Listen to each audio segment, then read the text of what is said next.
Even when I had little, I shared with those that didn't have.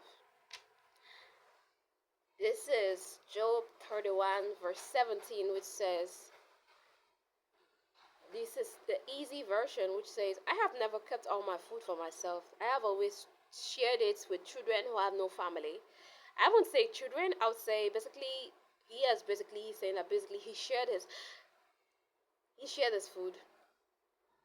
But the CSBA version was basically what led me to this video. I was so enamored by what Job said, and that verse just really reminded me of the life that I'm living now.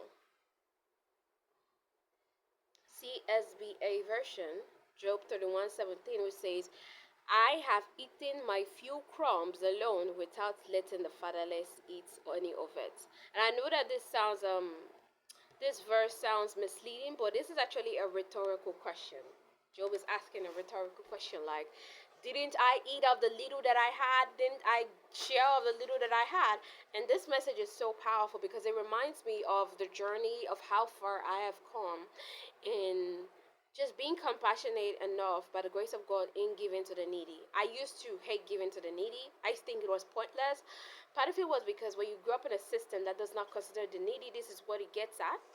I literally grew up in a system that does not consider the needy, and also in a system where if the needy were ever considered, it was always for one's beneficial claim. Either they're given to have it be returned to them, or they're given to ward of their good luck, to ward of their bad luck. I don't want to really get into it, but this stuff's happening in Africa and it's witchcraft, as simple as that. I'm gonna be linking the video and you can watch it. But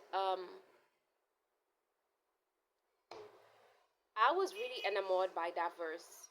That verse was so powerful. That verse was very counter. It was counter against every of the deceptions in which I was living in previously before the Lord delivered me and the Lord had me start giving to the needy.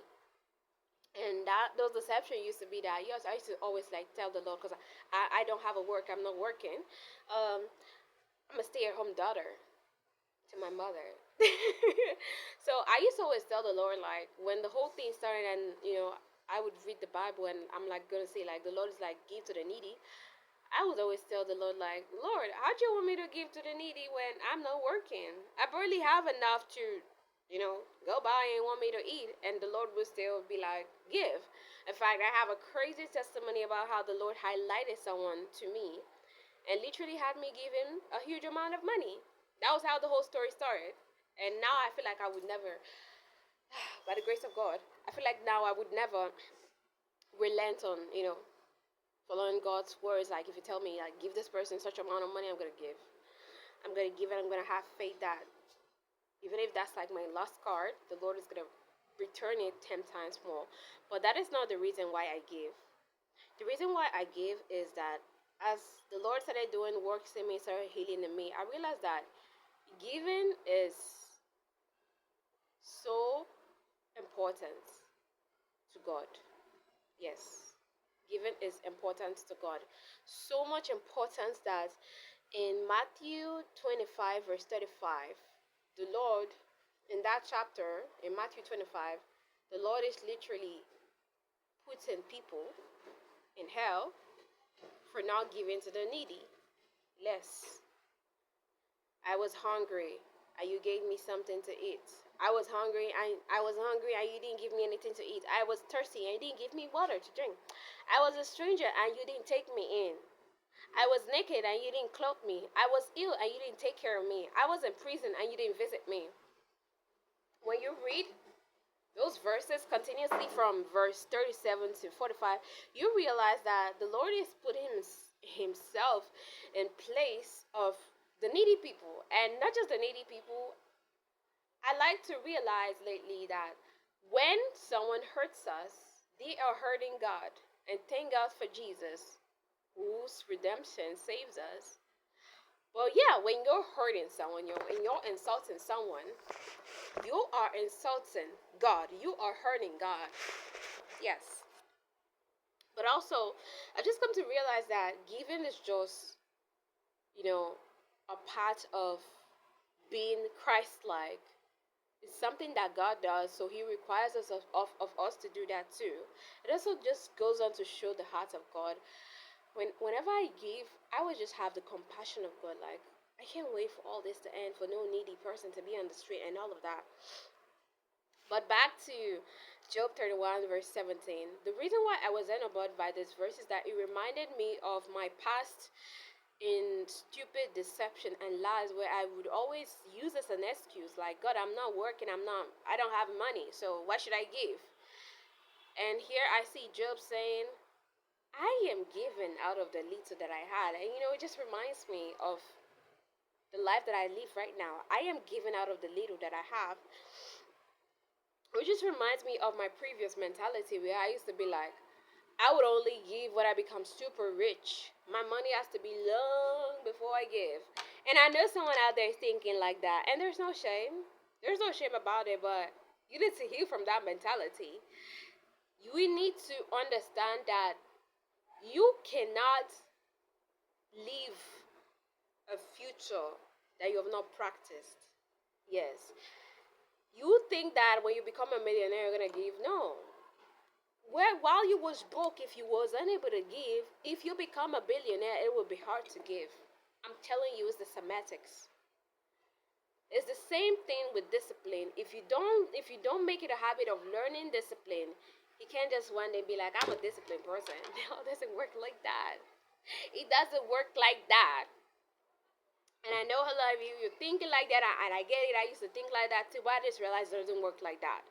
I just realized that the God that we walk with is a God of now, not a God of later. There's so many things that you think that God is going to ask of you later, but He's going to ask of you now.